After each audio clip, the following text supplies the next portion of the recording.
Joining me now, Richard Haass, president of the Council on Foreign Relations, author of A World in Disarray, American Foreign Policy and the Crisis of the Old Order. Your book, I tell you every year how prescient it was when you first wrote it. Richard, we are seeing the destruction of the old order. Oh, absolutely, but almost akin to the healthcare experience in this country, Andrea. We're seeing more the destruction of an order rather than its replacement with something else. What we heard from the president today was quite interesting, essentially saying America first is what we've adopted, and we suggest to you, if you're India, you should become India first. If you're Israel first. It's a remarkable, it's a real rebalancing away from internationalism and then in the direction of extreme nationalism. The other point here is also what he just said at a meeting with the Colombian leader. He talked about Iran.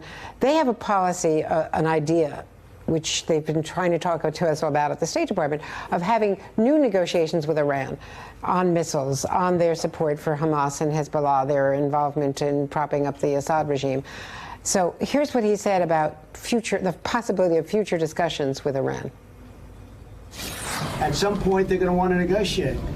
I have said no so far. At some point, we will have meaningful discussions and probably do a deal. I don't see how it works for them otherwise, because otherwise they're going to be in the worst economic trouble of any country anywhere in the world. But this is what President Rouhani of Iran said to Lester Holt in his exclusive interview yesterday, Richard. There is no such program for a meeting. Mr. Trump did not create conditions necessary to bring about the atmosphere conducive to a meeting.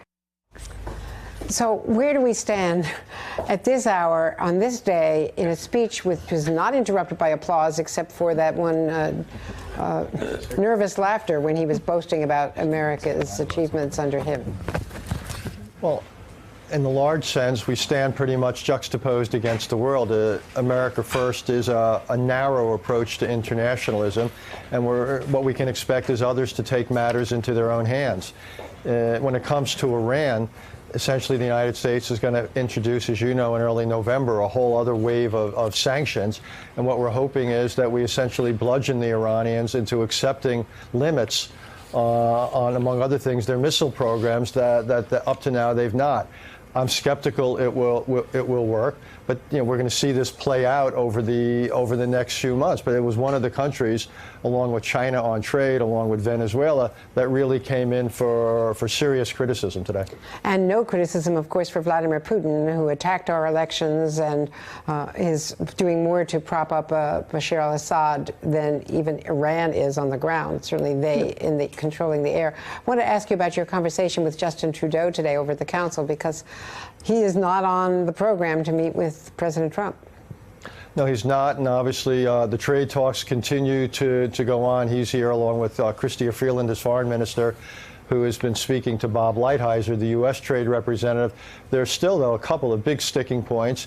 And what also became obvious from listening to Prime Minister Trudeau this morning is that the U.S.-Mexican bilateral agreement in no way is a model or even a building block for a new NAFTA. To the contrary, the Mexicans, for whatever set of reasons, accepted certain American positions that the Canadians can never accept.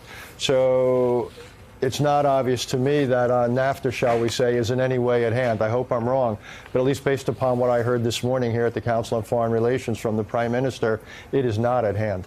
And let's just play a little bit of Justin Trudeau just earlier today at the Council. My focus on this throughout has been simply not escalating, not opining, not weighing in. My job is very simple. It's to defend Canada's interests. In order to defend Canadians' interests, having a constructive relationship with the President, with the United States administration, while choosing to not escalate or respond in kind is something that we need to do.